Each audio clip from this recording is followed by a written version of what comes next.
The secret of abounding happiness. Great is the thirst for happiness, and equally great is the lack of happiness. The majority of the poor long for riches, believing that their possession would bring them supreme and lasting happiness.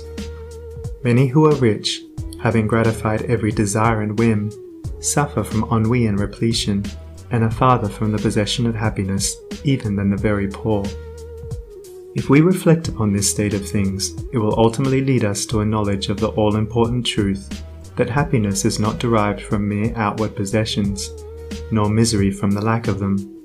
For if this were so, we should find the poor always miserable, and the rich always happy, whereas the reverse is frequently the case. Some of the most wretched people whom I have known were those who were surrounded with riches and luxury, whilst some of the brightest and happiest people I have met were possessed of only the barest necessities of life. Many men who have accumulated riches have confessed that the selfish gratification which followed the acquisition of riches has robbed life of its sweetness, and that they were never so happy as when they were poor. What then is happiness, and how is it to be secured? Is it a figment, a delusion, and a suffering alone perennial? We shall find, after earnest observation and reflection, that all, except those who have entered the way of wisdom, believe that happiness is only to be obtained by the gratification of desire. It is this belief, rooted in the soil of ignorance, and continually watered by selfish cravings, that is the cause of all the misery in the world. And I do not limit the word desire to the grosser animal cravings. It extends to the higher psychic realm, where far more powerful, subtle, and insidious cravings hold in bondage the intellectual and refined, depriving them of all that beauty, harmony, and purity of soul whose expression is happiness. Most people will admit that selfishness is the cause of all the unhappiness in the world, but they fall under the soul-destroying delusion that it is somebody else's selfishness and not their own. When you are willing to admit that all your unhappiness is the result of your own selfishness, you will not be far from the gates of paradise. But so long as you are convinced that it is the selfishness of others that is robbing you of joy, so long will you remain a prisoner in your self-created purgatory. Happiness is that inward state of perfect satisfaction which is joy and peace, and from which all desire is eliminated. The satisfaction which results from gratified desire is brief and illusionary, and is always followed by an increased demand for gratification. Desire is as insatiable as the ocean, and clamours louder and louder as its demands are attended to. It claims ever-increasing service from its deluded devotees, until at last they are struck down with physical or mental anguish, and are hurled into the purifying fires of suffering. Desire is the reign of hell, and all torments are centered there. The giving up of desire is the realization of heaven, and all delights await the pilgrim there.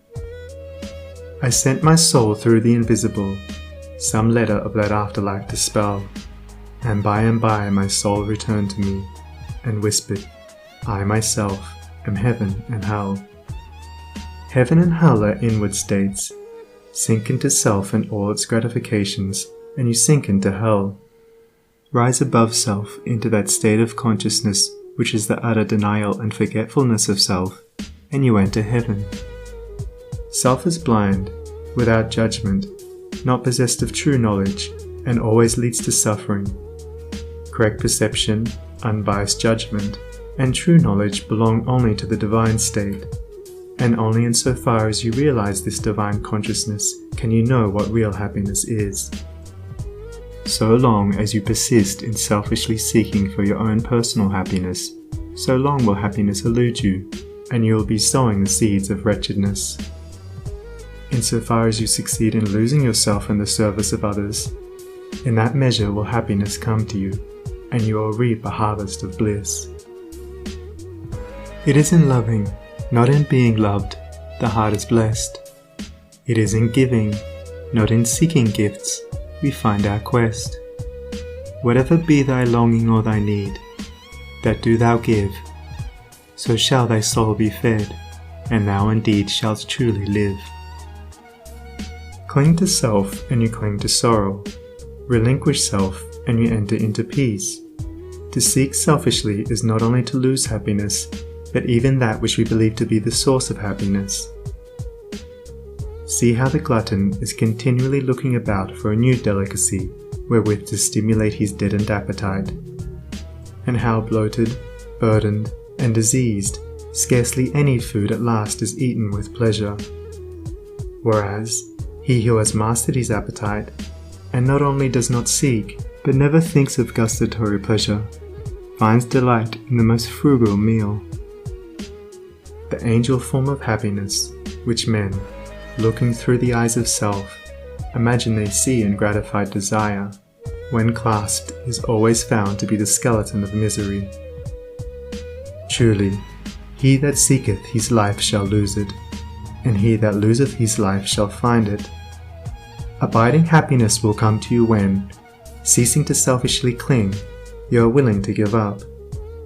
When you are willing to lose, unreservedly, that impermanent thing which is so dear to you, and which, whether you cling to it or not, will one day be snatched from you, then you will find that that which seemed to you like a painful loss turns out to be a supreme gain.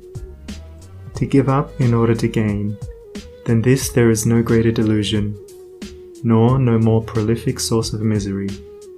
But to be willing to yield up and to suffer loss, this is indeed the way of life.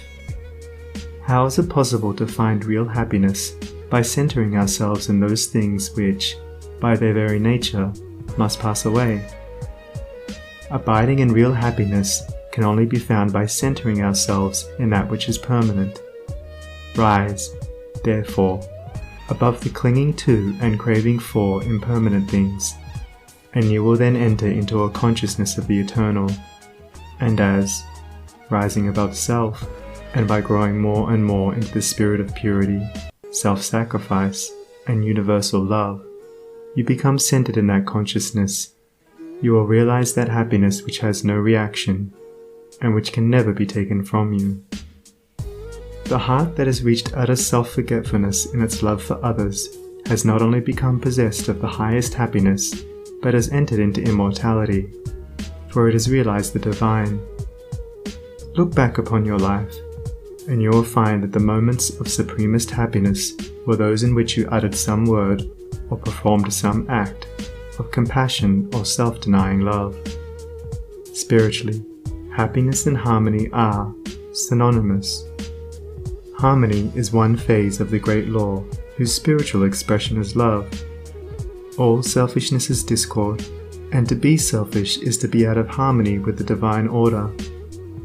As we realize that all-embracing love, which is the negation of self, we put ourselves in harmony with the divine music, the universal song, and that ineffable melody which is true happiness becomes our own.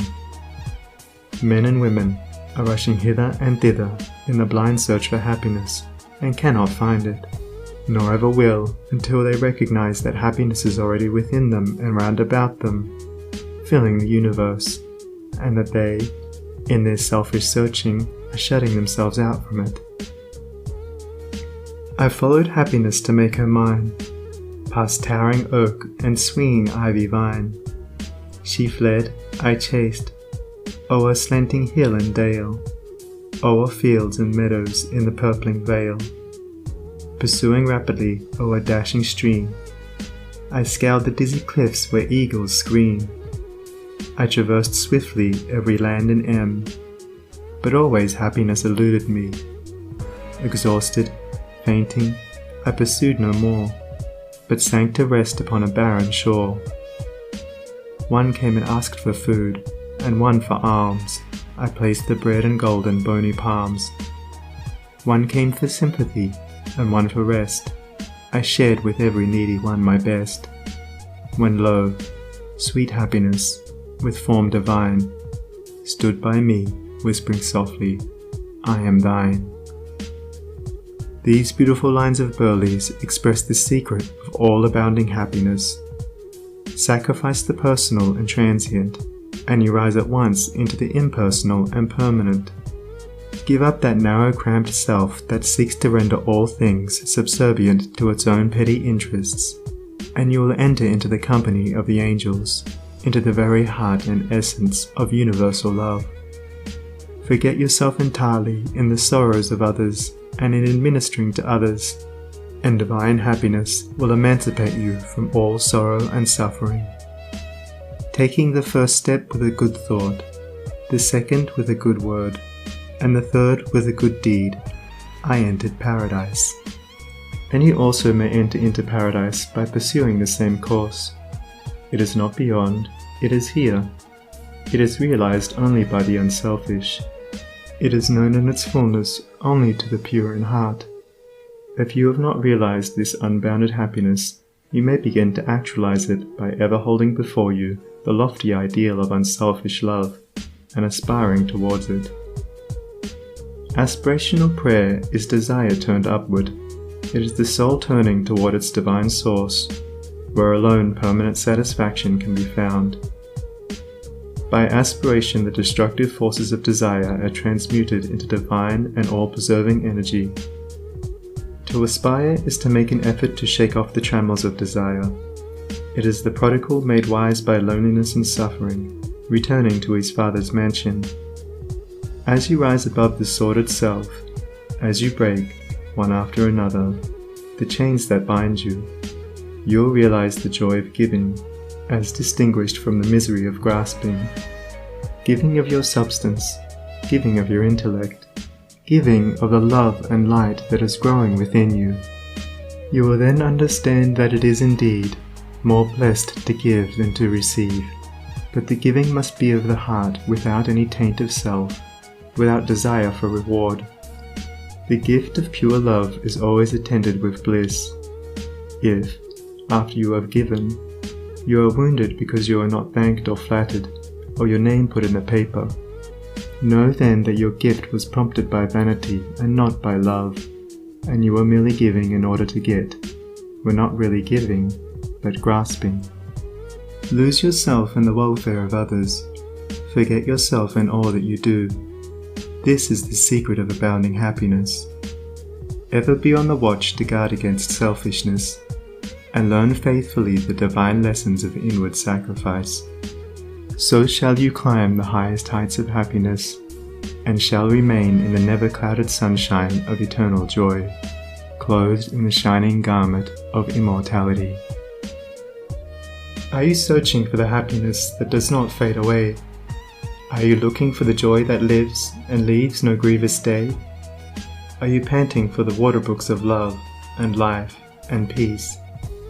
Then let all dark desires depart and selfish seeking cease.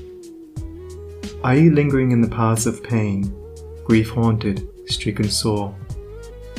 Are you wandering in the ways that wound your weary feet the more? Are you sighing for the resting place where tears and sorrows cease? Then sacrifice your selfish heart and find the heart of peace.